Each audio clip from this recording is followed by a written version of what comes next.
Hi, it's Joe with Blackout Tinting Emergency Vehicle Department to show you one of our latest builds. Pretty sophisticated build, and it is for Coraopolis Fire. They got a brand new squad truck, and we had the privilege of upfitting it, and we think it has some really neat features that some of the other fire companies might enjoy. The reason this thing will do a lot of the features that it does, we're tied into their OBD port, and I should mention that everything on the truck is code 3, and that's how come the Z3 Matrix controller is able to talk to the OBD and tell it what to do. So one of the features that it does is when we open the doors, it will automatically put on our step lights, white, on both sides as long as the vehicle is running. Okay, so of course the code 3 controller has the basic 3-position switch like all the other brands. And what we have on here in slide switch 1 is the rear of the light bar on the roof and the rear cab stick in the warning position, and also the rear bumper lights are flashing red amber. When we move on to slide 2, and by the way, these are progressive, so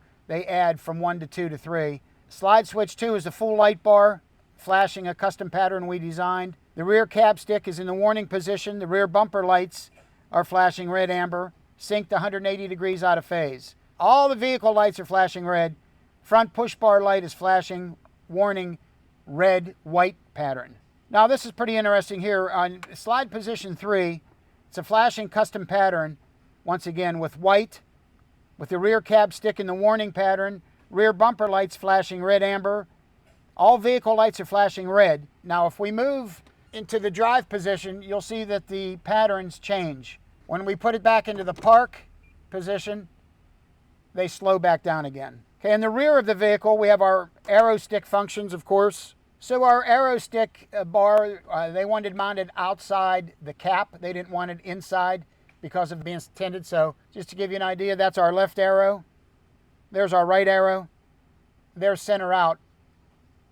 And I wanted to mention that also the light bar on the roof will be doing the same thing. Now it'll be a little bit slower or faster, but when I go to the left arrow or right arrow or center out, the light bar on the roof does the same thing. We have them synced together. We have a button on our controller that we called front flood, and as you can see, it is really, really bright. And then we have another button assigned on the controller for all flood, and when we hit all flood, all the whites on the entire vehicle come on everywhere, sides, front, etc. We also have individual, either what some people call alley, we call them scenes. There's our left scene, there's our right scene, if you don't want the whole truck lit up. Another pretty cool feature we have is called the cruise mode.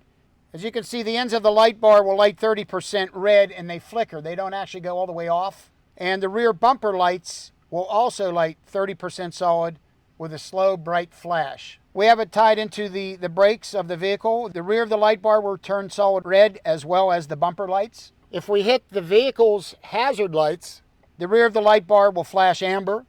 And we also have the turn signals tied in. The rear bumper lights will flash amber with the side that the turn signal is flashing. There's your left, there's the right. And one of the big complaints when you get into some of the trucks that are hard to see is the reverse light. So that gives them plenty of lights. Bumper lights as well as the rear stick light will turn solid white.